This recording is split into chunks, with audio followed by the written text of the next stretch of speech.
नमस्कार साथियों। चुनाव का माहौल चल रहा है और एक इम्पोर्टेंट टॉपिक है नोटा। नोटा पे हम बात करने वाले हैं। एक मामला आया है 24 अप्रैल 2024 का।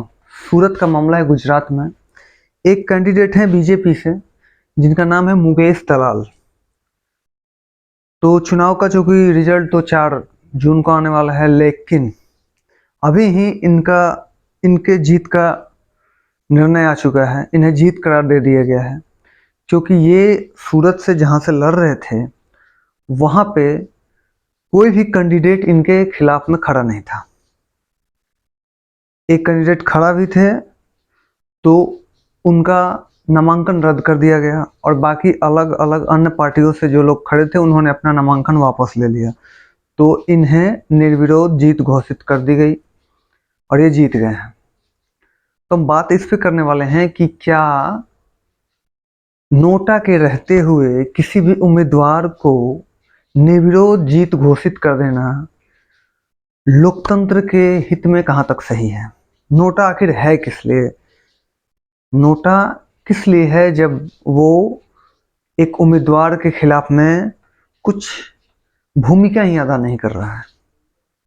तो हम नोटा पे बात करते हैं। नोटा का मतलब होता है नॉन ऑफ द अबव, यानी कि अगर ये कैंडिडेट्स हैं, अगर आपको इसमें से कोई पसंद नहीं है तो आप नोटा पे वोट डाल सकते हैं। मतलब आपने सबको रिजेक्ट किया।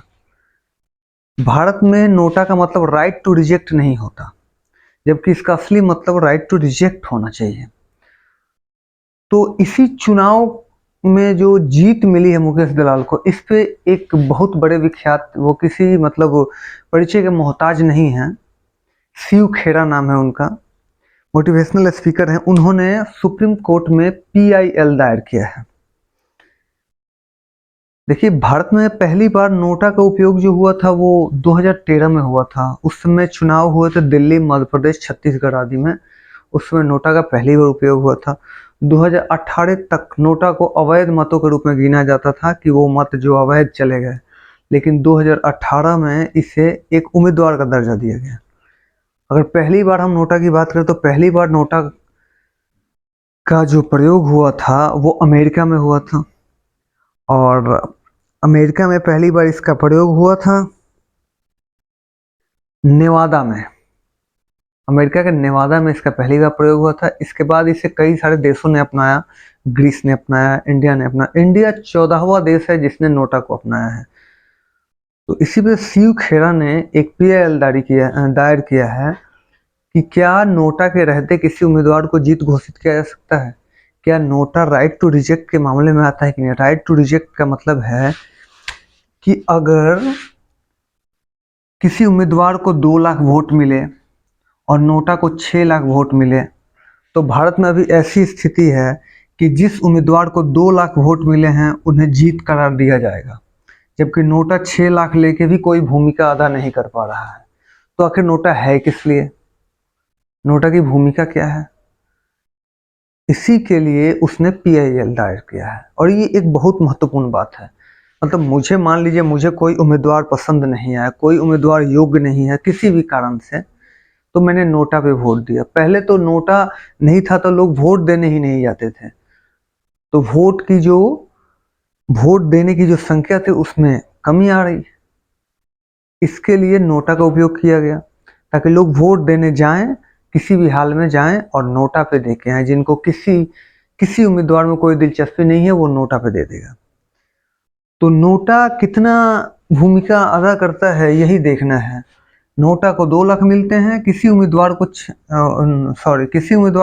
2 लाख मिलते हैं, नोटा को 6 लाख मिलते हैं, तो भी